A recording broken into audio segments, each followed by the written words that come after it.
नमस्ते, म प्रहार जैसी। आज पनि म तपाईहरुलाई हेमन्त गिरीले लेख्नु भएको अर्को एउटा लेख वाचन गरेर सुनाउँदैछु। लेखको शीर्षक छ जापानीहरू छुच्चा हुन्छन्। म जापानमा रहँदै गर्दा जापानका बारेमा केही राम्रा र नराम्रा कुराहरू समेटेर लेखिरहने गर्दछु। अनि मेरा साथीहरूलाई भने मैले लेखेको लेख पढेपछि जापानको मात्रै प्रशंसा गरे झैं लाग्दो रहेछ र साथीहरूले मलाई प्रश्न गर्नुहुन्छ, भनिराख्नुहुन्छ, तारिफमा यसरी लेख्छस् कि मानौ जापानमा सब थोक छ, हैन कति गर्नु सक्या हो जापानको प्रशंसा। साथीको ठाडो प्रश्न आउँछ मलाई। अनि म भन्छु त्यस्तो होइन यार, मैले नभएको कुरा लेखेकै छैन। जापानमा मेरो आँखाले जे देखे त्यही लेखेँ। मलाई जापानका ससाना कुराहरू अनौठो लाग्छ। त्यहाँका ठुला भन्दा ठुला कार्पोरेट डिलदेखि लिएर साना भन्दा साना भट्टी पसलमा अनुशासनयुक्त संस्कार देख्छु म। चामलमा केही बिहा त अवश्य हुन्छन्, केही अनुशासन उल्लङ्घन गर्ने उडनठेउलाहरू नभएका पनि होइनन्, तर जुनको उज्यालोमा दाग लुके झैं ती सब कुराहरू लुक्छन्। यहाँ जापानको प्रविधिमा समृद्ध त विश्वले देखेकै छ, तर जापानको प्रवृत्ति यहाँ आउने र भोग्नेहरूले यिनीहरूको दैनिक व्यवहार देखेपछि बढी महसुस गर्छन्। त्यसैले मैले जापान र जापानीहरूको प्रशंसामा 2-4 शब्द कोर्ने गर्छु। मैले यस्तै बताएँ। त्यसो त हामी नेपाली पनि के कुरामा कम छौँ र? उताबाट साथीको यस्तै आशय सहितको जवाफी प्रति प्रश्न आयो। अनि म भन्छु पक्कै पनि हामी कम छैनौँ, बरु हामी नेपालीमा एउटा अनौठो भोग छ, ज्ञानको भोग। हामी धेरै जान्न चाहन्छौँ, धेरै कुरा जानेका पनि छौँ। हामीलाई राजनीतिको बारेमा पनि अलिकति ज्ञान छ, खेलकुदको बारेमा सामान्य ज्ञान छ, मनोरञ्जन र कलाको ज्ञान पनि धेर थोर छ। हामीलाई अन्तर्राष्ट्रिय चासो पनि छ र राष्ट्रिय चिन्तन पनि छ। एक आम नेपालीमा जति ज्ञान र जानकारीको भण्डार हुन्छ त्यो एक आम जापानीमा हुँदैन, वा भए पनि देखाउँदैनन्। उदाहरणको लागि यिनीहरू अङ्ग्रेजी सामान्य बुझ्छन्, बुझ्नलाई 2-4 वाक्य जानेका पनि हुन्छन्, तर हामी झैं नजाने पनि अङ्ग्रेजी जानेको छु जस्तो वाइ द वे वाला हाउभाउ देखाउँदैनन्। सायद लिटल नलेज इज डेन्जरस भन्ने यिनीहरूले राम्ररी बुझेका छन्, त्यसैले अलिकति जानेकै कुरा पनि नजाने झैं गरी सिक्न खोजे जस्तो गर्छन्। मलाई यिनीहरूको यही बानी मनपर्छ। यिनीहरू आफू निपुण रहेको काम र कुरा मात्र मजाले प्रस्तुत गर्छन्, त्यो पनि बडो अनुशासनमा रही शालीनतापूर्वक। नजानेको कुरोमा जान्ने हुँदैनन्, बरु सिक्न खोज्छन्। यिनीहरूमा जानेको छु भन्ने दम्ब म अति नै कम देख्छु। यो मेरो नितान्त व्यक्तिगत अनुभव हो, अरूको अनुभव मेरै जस्तो होला भनेर दाबी गर्न पनि सक्दिनँ। मैले यिनीहरूबाट सिकिरहेको भनेको शिष्टता र विनम्रता सहितको आफ्नो खोबीको सामान्यजनक प्रस्तुति गर्ने तरिका हो। मैले यति भनेर भ्याएपछि एकैछिन साथी मौन भयो। थाहा छैन उसले कसरी, कुन अर्थमा के सोच्यो, अनि फ्याट्ट भनिहाल्यो, त्यसो भए अब त नेपाल नफर्किने? लौ किन नफर्किने? फर्किने नि। म सधैँको लागि बस्न मिल्ने भिसा पाएर जापान आएको होइन, केही आफ्ना व्यक्तिगत समस्याले केही समयको लागि श्रम गर्न आएको हुँ। एउटा ससानो आर्थिक आधार बनेपछि फर्किन्छु। मलाई आफ्नै देशमा केही गर्न मन छ। मैले यस्तै जवाब दिएँ। जापानले धेरै नै मोहनी लगाइसकेछ केटा तँलाई, छिट्टै फर्की, साथीले यस्तै आग्रह गरिरहेको थियो। अनि म हाँस्दै भन्छु, जापानले मोहनी लगाएको होइन ब्रो।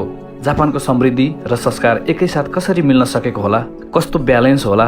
सरकार र कानुनको बाध्यात्मक पाबन्दीले मात्र हो कि नागरिकको आफ्नो प्रयासले पनि होला भन्ने जस्ता कुराले खुल्दुली र प्रभावित पारेको हो।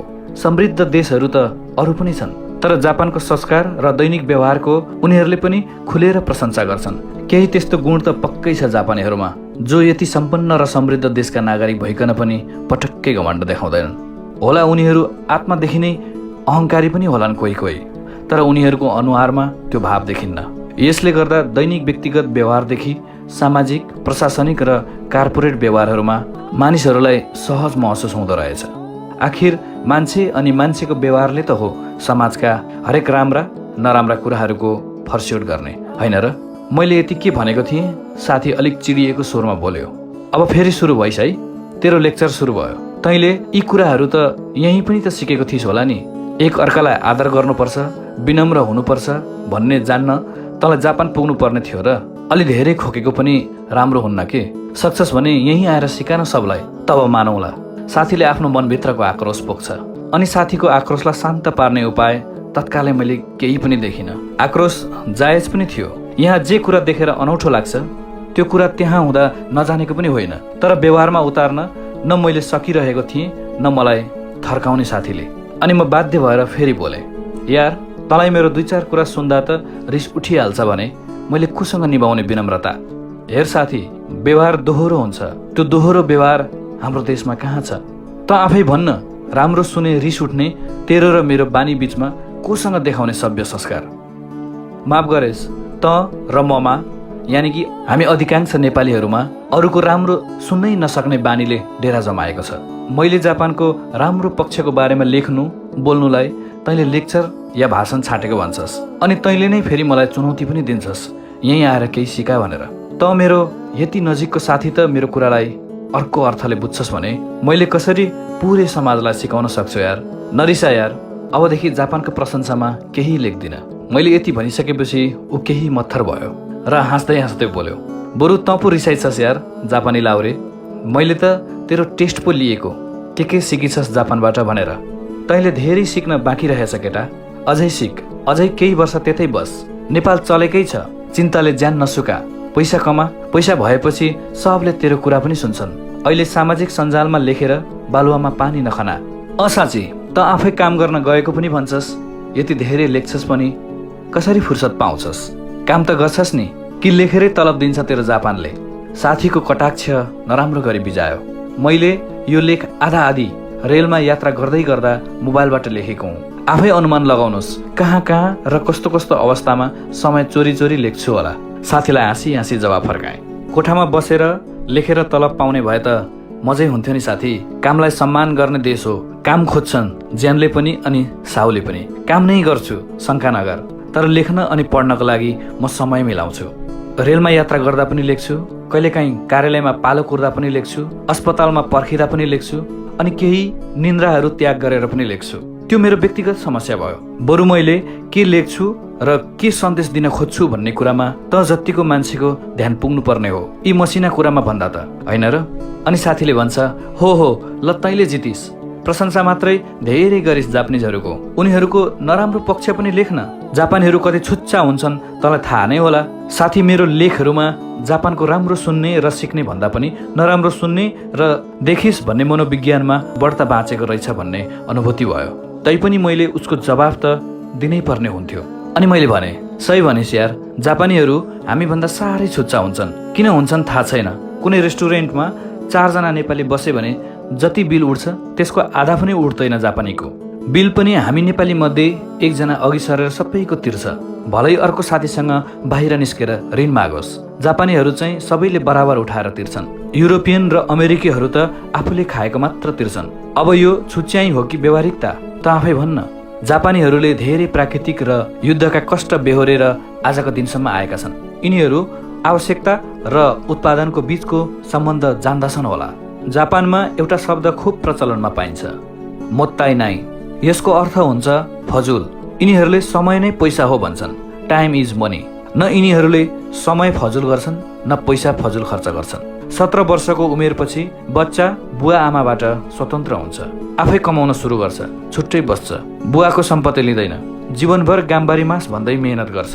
गाडी, घर र आफ्ना आरामका सुविधा आफ्नै पौरखले जोड्छ। उसलाई थाहा हुन्छ उसले त्यति सम्पत्ति कमाउन कति मेहनत गर्यो जीवनमा। यी जापानीहरू रेल भेटाउन दौडिँदै गरेका, प्रविधि सहितको कृषिमा खटेर लागेका, रेस्टुरेन्ट र होटलहरूमा साहुदेखि सामान्य कामदारसम्मले पुरै इमानका साथ काम गरिरहेका, एक रातमै रेलको ट्र्याक चेन्ज गर्न सक्ने सामर्थ्य र लगन भएका, सरकारी तथा निजी कार्यालयहरूमा सुटेड बुटेड कर्मचारीहरूले बिना अहङ्कार र बिना एटिच्युड काम गरिरहेका, सामान्य पोस्टम्यानले सम्म चल्ती अवस्थाको स्कुटर टक्क रोक्दै दौडी दौडी पोस्ट बक्समा चिठी पार्सल खसालिरहेको दृश्य देख्दा यिनीहरू कामप्रति कति लगनशील र इमान्दार हुन्छन् भन्ने कुरा प्रष्ट हुन्छ। यति गरेर कमाएका जापानीहरू आफ्नो मेहनतको कमाइमा किन छुच्चा नहुन् त नि? आवश्यक पर्ने कुरामा यिनीहरू छुच्चा छैनन्। छलछाम गरेर, साथीभाइ आफन्त ठगेर, देश लुटेर कमाएर सन्तानको लागि थुपार्नु पर्ने छुच्च्याइ र लुच्च्याइ यिनीहरूमा छैन। न त बुवा आमा र पुर्खाको सम्पत्ति बेचेर उडाएर देखाइने तमासा र खुवाइने पार्टीको उदारता नै यिनीहरूमा छ। लुच्च्याइ र छुच्च्याइ पनि केलाई भन्ने हो र खोइ? यिनीहरू सरकारलाई कर तिर्छन्, कर्मचारीलाई समयमा चल्तीको तलब दिन्छन्, नियम पालना गर्छन्, सरकारी सम्पत्तिमा क्षति पुर्याउँदैनन्, आफ्नो आय आर्जनले सक्ने कुरामा सरकारको आश गर्दैनन्, सार्वजनिक स्थलहरूमा फोहोर हो हल्ला र धुम्रपानहरू कहिले गर्दैनन्। सडकमा अरूले नै गरेको फोहोर भए पनि टिपेर सडक सफा गर्छन्। आफ्नो घरको बारदली र बगैँचामा फलेका फलफुल पनि हामीले त किनेर खान सक्छौँ, यी त चराचुरुङ्गीहरूको लागि हो भनेर खाँदैनन्। के कुरामा यिनीहरूलाई छुच्चो मान्नु पर्ने हो म जान्दिनँ साथी।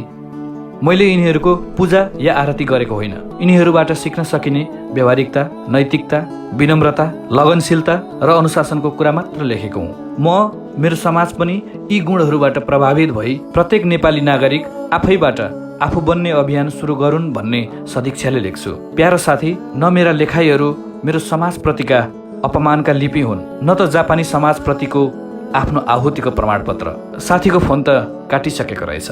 म एक्लै बोलिरहेको रहेछु अनि पछि मात्र महसुस भयो हामी नेपालीमा सुन्ने र सिक्ने गुणको विकास पहिला हुनु जरुरी रहेछ। सुन्ने र सिक्ने गुणको विकास भइसकेपछि अनि अन्य भौतिक विकासहरू त्यसपछि भए पनि हुने रहेछ। तर म थाकेको छैन। साथीलाई फेरि फोन गर्नेछु र फेरि सम्झाउनेछु र फेरि बुझाउनेछु।